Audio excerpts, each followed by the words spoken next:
Inicia este lunes 20 de julio de 2026 la quinta ronda bilateral de revisión del Tratado de Libre Comercio entre México, Estados Unidos y Canadá. Se dice que es la primera. Aclaremos, tengo aquí a un especialista, a Jorge Larrondo, Jorge Molina Larrondo, consultor en políticas públicas y comercio exterior y autor de la columna Geoeconomía. Jorge, ¿de qué se trata esta? ¿Cuál es la primera? ¿Es la quinta? ¿Nos puedes explicar, por favor? Primero que nada, muchas gracias por la invitación. Y realmente, mira, con eso de que primero la llamaron que si era la primera oficial o la segunda oficial, llamémosle, es la quinta ronda de negociaciones bilaterales entre México y Estados Unidos.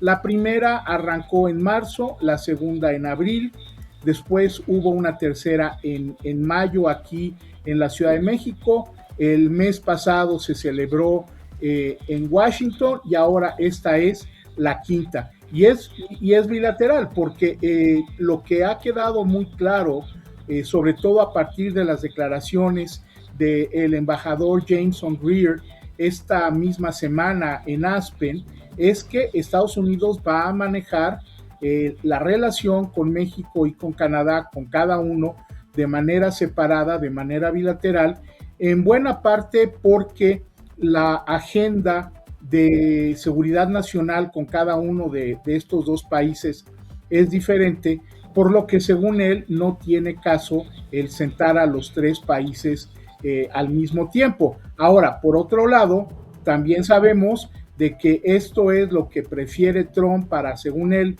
tener mayor poder o mayor influencia durante las negociaciones.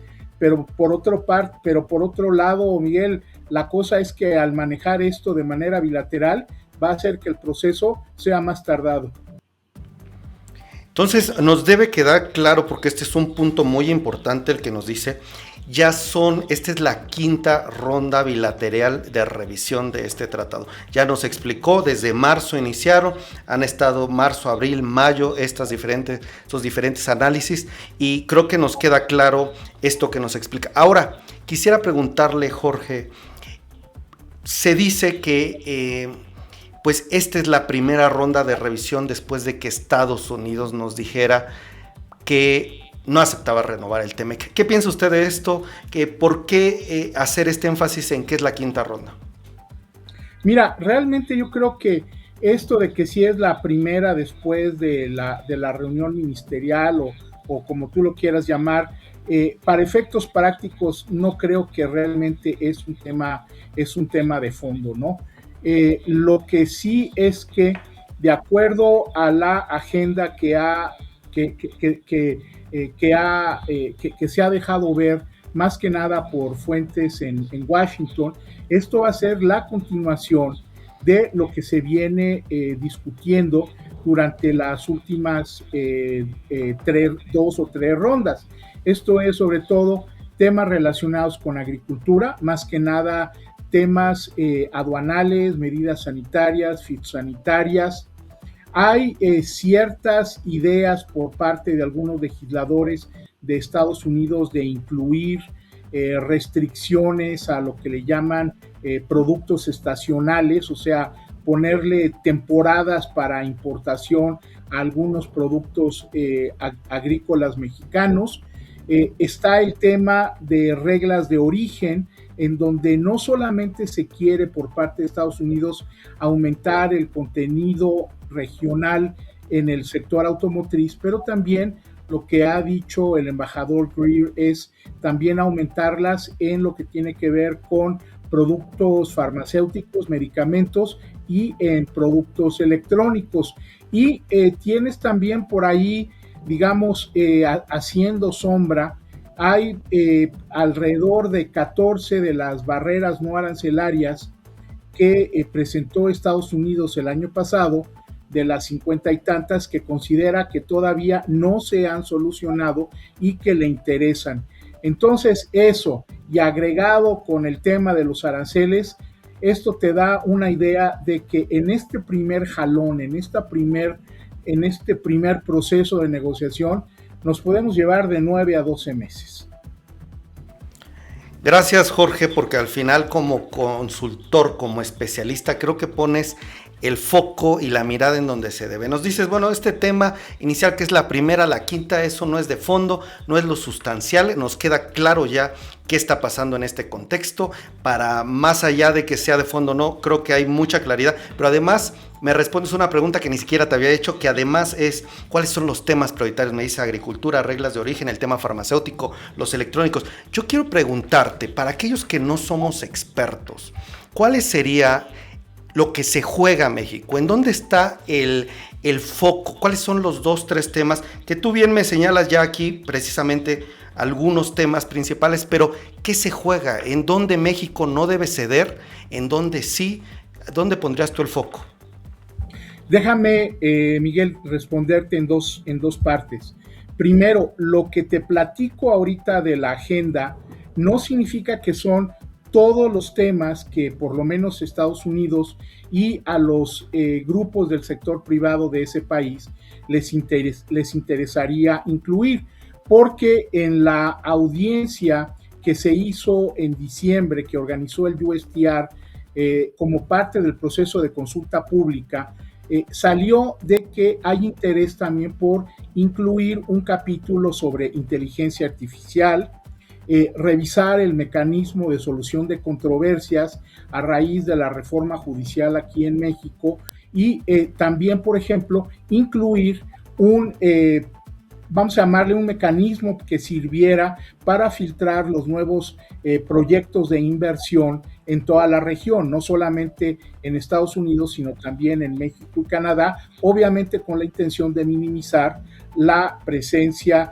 de nuevos proyectos chinos en la región. Eso, digamos, sería como que un poco más de la agenda. Ahora, cuando tú me dices en dónde está el gran problema, obviamente el principal es el sector automotriz, en donde, pues, si vemos simplemente las estadísticas de INEGI, más de 3/4 partes de nuestras exportaciones a Estados Unidos son por concepto de autos y autopartes, y ahí es en donde por una parte Estados Unidos insiste en repatriar la producción de autos a su país, argumentando que de esta manera el promover la manufactura le va a permitir a Trump aumentar no solamente el empleo, sino también el nivel de los salarios. Esto se dice más fácil de lo que se hace, porque tú sabes que son tales inversiones y tal la complejidad de cada una de estas plantas armadoras, que es imposible pensar que la vas a cambiar y la vas a armar en menos de 3 años. O sea, no es una cosa, y sobre todo siendo ya probablemente, creo yo, la industria más integrada de los 3 países, Canadá, México y Estados Unidos. Eso por una parte. Ahora, por otro lado, también tienes tú acá con el caso de México, todo lo que tiene que ver con el tema de semiconductores. El que nos hagan parte de esta nueva o naciente oportunidad que hay con Estados Unidos. El tercero que yo te diría es, por favor, no le muevan al sector agrícola, porque nosotros somos el principal proveedor de Estados Unidos, sí, pero también hay muchos intereses proteccionistas que quisieran ver que las exportaciones mexicanas de carne, de ganado, de algunas frutas y hortalizas tuvieran aranceles o cuotas. Incluso hay que ver que el aumento que se anunció esta semana a las exportaciones de azúcar para este ciclo va a ser solamente temporal, y eso hay que amarrarlo de una manera ya definitiva, porque también ahí hay otro punto de negociación. Y no sé, y el otro punto sería probablemente ver en qué términos queda lo que ha sido esta propuesta de Estados Unidos de que México y Canadá se conviertan en proveedores estratégicos de lo que se le ha llamado minerales críticos. Estos son 60 metales que el Departamento de Energía identificó en noviembre pasado. Canadá y México pudieran ser proveedores muy importantes de alrededor de 38 de estos 60, pero también implica, es un tema en donde es de gran importancia para Estados Unidos, por lo que México tiene que saber jugar con mucha cabeza este tema. O sea, es algo de gran interés para Estados Unidos. Por ejemplo, México tiene la 10ª reserva más grande de litio, que es un elemento clave para cualquier batería, llámale tú coche eléctrico o cualquier batería en general. Entonces, tenemos ahí una serie de oportunidades, pero no se trata de llegar a un acuerdo rápido, porque simple y sencillamente el tema es muy complejo. Veo varios puntos interesantes de lo que nos dices. El sector automotriz, semiconductores, en el tema agrícola nos dices ni siquiera hay que moverle por los intereses que hay. Quiero hacer un foco, un zoom en este tema automotriz. En la pasada negociación en las rondas de negociación que hicieron en México, en Estados Unidos, en Canadá, hace algunos años que estuvimos cubriendo, Jorge, este tema automotriz se hablaba de las reglas de origen, del porcentaje, de la cantidad de material que venga de Estados Unidos, que esté en un auto. Yo quiero preguntarte y hacer un zoom, ¿cuál es el punto fino que en estas revisiones se van a negociar, va a poner tenso el asunto en el tema automotriz? Básicamente el que se quiere minimizar la participación de componentes chinos o de otros países en esta área. Hoy en día lo que la regla de origen básicamente lo que te está diciendo, habla de un porcentaje del 72-75%. Eso significa que para que un coche producido en México, Estados Unidos o Canadá se pueda importar sin impuestos en cualquiera de los otros dos países, tiene que tener por lo menos ese 70 y tantos % de componentes elaborados en cualquiera de los tres países. Hasta este momento no se ha dicho que para cumplir con la regla de origen, un determinado porcentaje se tiene que producir en Estados Unidos, México y Canadá. Simplemente que la suma de los componentes elaborados para ese coche en los tres países te dé por lo menos ese porcentaje. Y si lo cumples, entonces se puede ese coche importar libre de impuestos. Ese es el gran tema de la regla de origen. Y aquí es en donde Estados Unidos quiere elevarlo por encima del 80%. Porque ahorita dicen, bueno, es que hay muchísimos componentes chinos.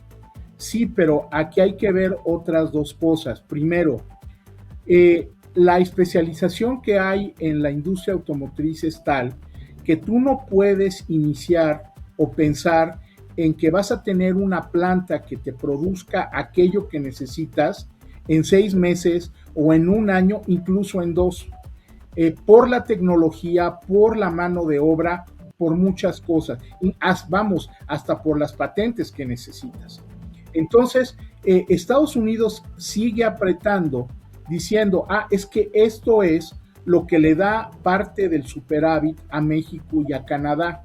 Entonces, si yo le restrinjo la producción o la exportación de autos y autopartes, entonces yo voy a poder reducir mi déficit que tengo ahorita con estos dos países. Y hay que ver que dentro de la perspectiva que tiene Trump, eso de Make America Great Again, no se puede hablar de un país grande que tenga un déficit, pero el déficit no te dice nada, porque en este caso hay que ver que si Estados Unidos tiene un déficit, tanto con México como con Canadá, eso se debe a que nosotros somos, México y Canadá, dos de sus principales proveedores. O sea, lo que nosotros le exportamos a Canadá, en el caso de México, más de 3/4 partes de lo que le exportamos es lo que se le llama bienes intermedios e insumos.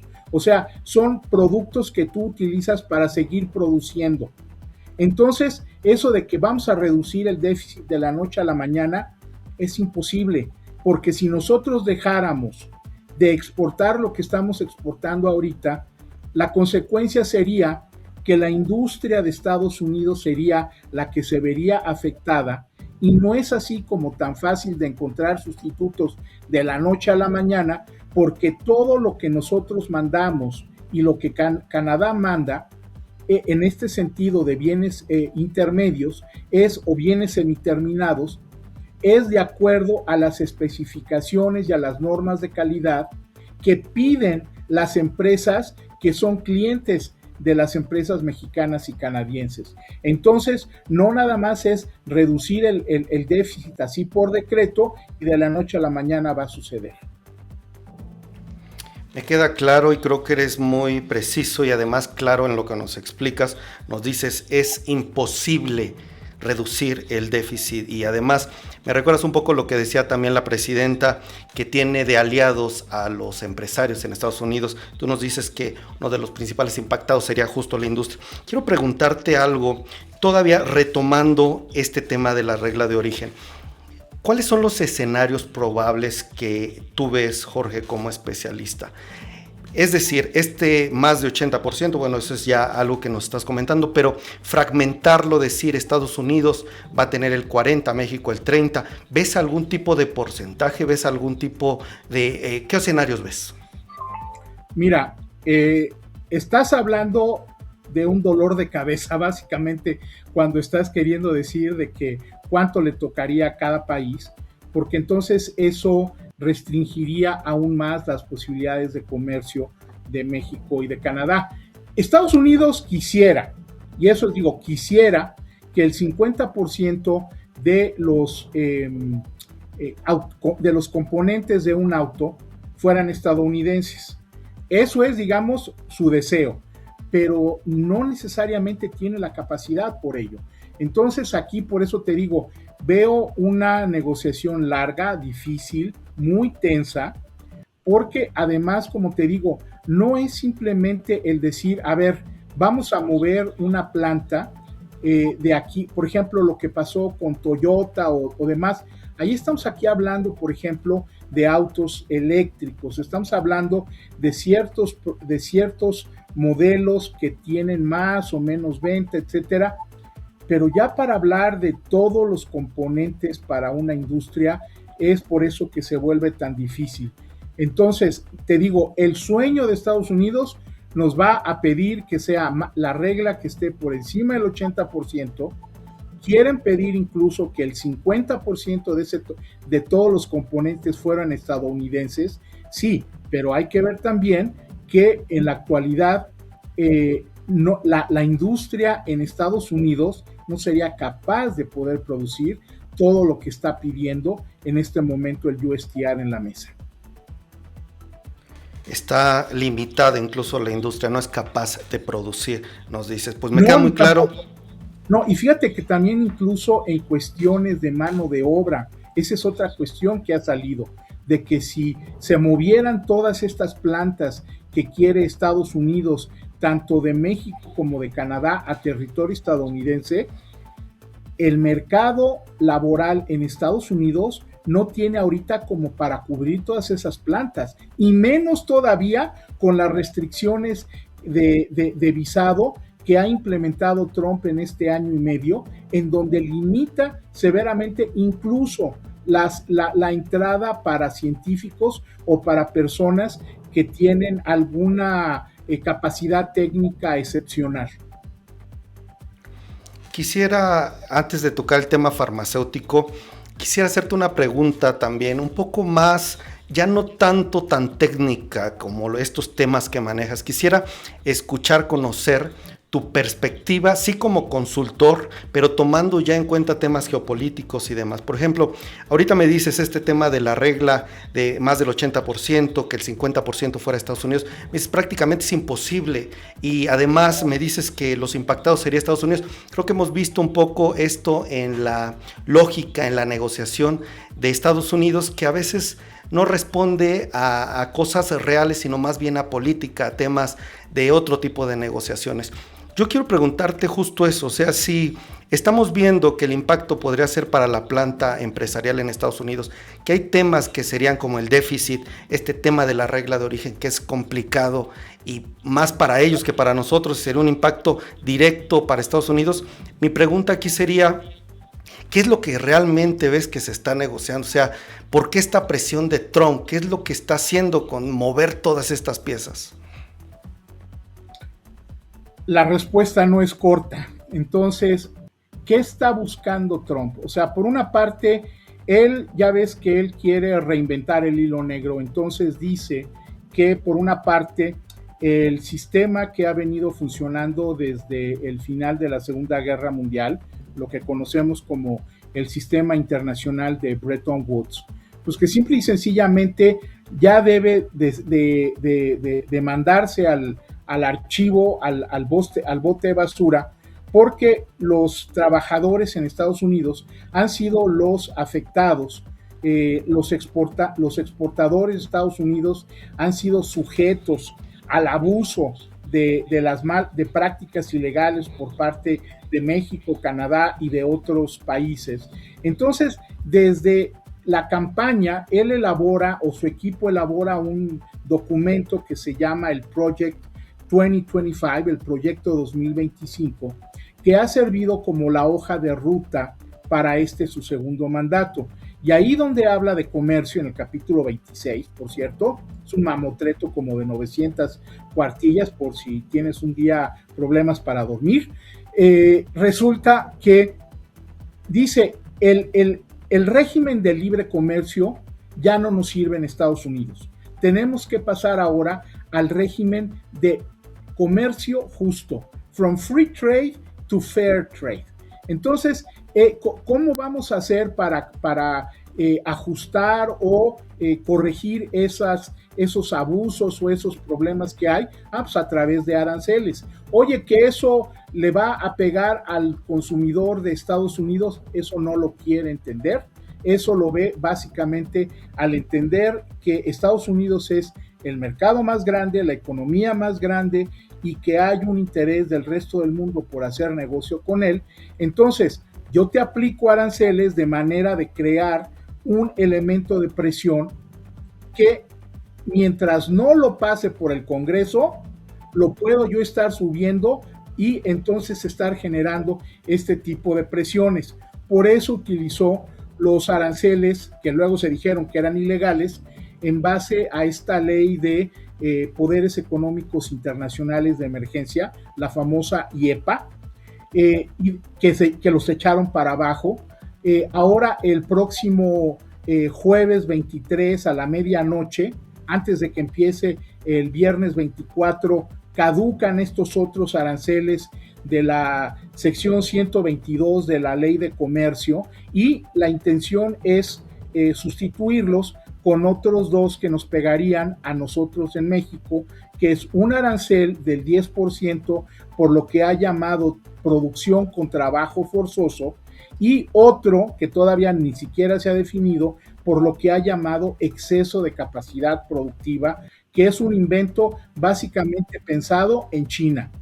Ahora, la cuestión es esta, ¿por qué los aranceles?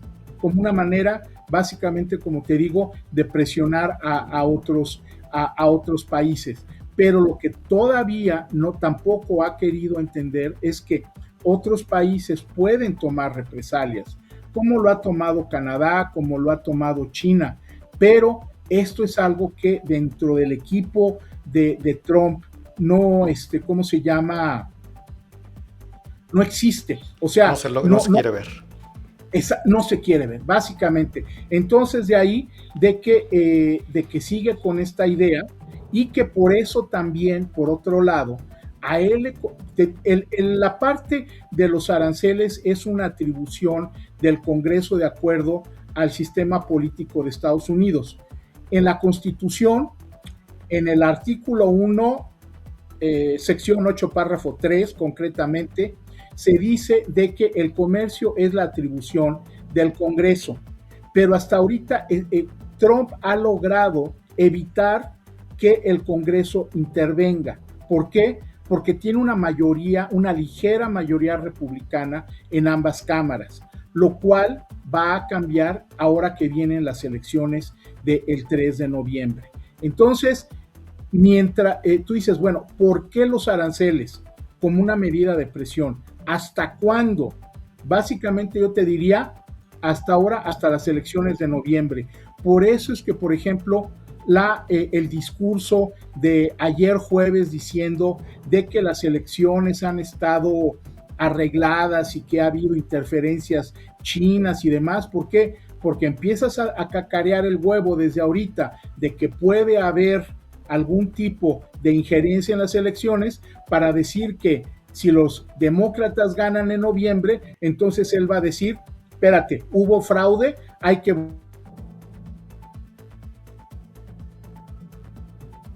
Entonces tú puedes, bajo esta situación, pues te da pie para decir que si los republicanos pierden y ganan los demócratas, pues entonces empezar a decir que hubo fraude.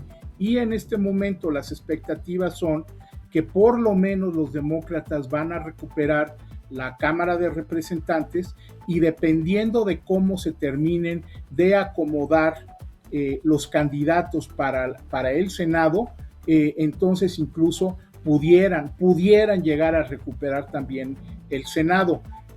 La elección implica la elección o reelección de los 435 miembros de la Cámara Baja y 35 de los 100 senadores.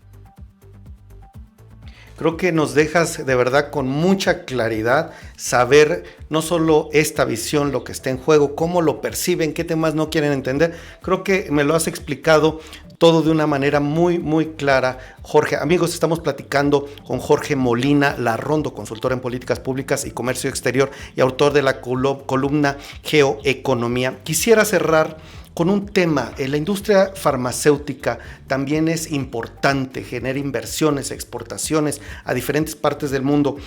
En ese tema, ¿qué está en juego, Jorge? Básicamente Estados Unidos lo que quiere es repatriar la producción, sobre todo de lo que él llama medicamentos de última generación, porque el argumento es que a partir de la pandemia, pues quedó claro de que la dependencia de Estados Unidos, sobre todo de insumos que se producen o se elaboran en China, es muy alta. Por lo tanto, que hay que regresar la producción de estos, te digo, sobre todo de los medicamentos y productos farmacéuticos de última generación a Estados Unidos para así aumentar la resiliencia de la cadena productiva del sector farmacéutico, contribuir a la seguridad nacional, no hay que olvidarlo, y de esta manera también generar nuevos empleos que hasta ahorita se encuentran en otros países. Aquí, como te digo, tú lo acabas de decir, México es también un jugador muy importante y ahí no se trata de regalar la casa, porque entonces tú dices, bueno, tú me dijiste, ¿qué está en juego con esta renegociación? Hasta ahora, México y Canadá se han visto o han sido tratados por Estados Unidos como socios en la producción para tratar de hacer de América del Norte no solamente un mercado, sino un área que no solamente que sea fuerte, sino que también pueda competir hoy en día, sobre todo con China. Pero la visión de Trump es más que nada el fortalecer a la industria estadounidense, que los productos de alto valor se produzcan en su territorio y crear más bien de Canadá y de México una dependencia como si fueran proveedores básicamente de insumos, recursos naturales, materias primas. ¿Para qué? Pues porque también de esa manera, si tú importas este tipo de insumos y bienes intermedios y lo que exportas son los bienes terminados, pues entonces ahí sí terminas con el déficit en 2 patadas, pero creas una dependencia muchísimo mayor. Creo que me quedo con varios puntos de los que hemos platicado, pero este último remate que me das, creo que es de los que me llama más la atención. Pasar de ser estos socios estratégicos, de ser este América del Norte fuerte y vernos como un bloque y que haya beneficios mutuos, y nos dices, a pasar a ser dependientes, unos proveedores de materias, de insumos, de materias primas. Muy interesante, de verdad, tu visión, Jorge. Te quiero agradecer muchísimo darnos de tu tiempo, tu espacio. Por favor, dinos dónde te podemos encontrar, nos puedes hablar, dónde te podemos también leer. Mira, yo publico mi columna de geoeconomía los lunes en El Financiero. Todo lo que publico está en LinkedIn, y en Twitter es @MolinaLarrondo, o sea, mis apellidos, ¿no? No tengo Facebook, no tengo TikTok, no tengo Instagram. LinkedIn y Twitter son las dos redes que tengo. De verdad, un especialista, un consultor, uno de los principales expertos en este tema del Tratado de Libre Comercio entre México y Estados Unidos, lo tienen ustedes aquí, Jorge Molina Larrondo. Te agradezco de verdad por esta claridad y esta forma de explicar temas tan complejos, hacerlos de una manera tan sencilla, que ahí está el reto. Te agradezco de nuevo, Jorge. Amigos, gracias también a ustedes por estarnos viendo. Déjenos sus comentarios y nos vemos próximamente con más y muchas más ideas de negocios. Hasta la próxima.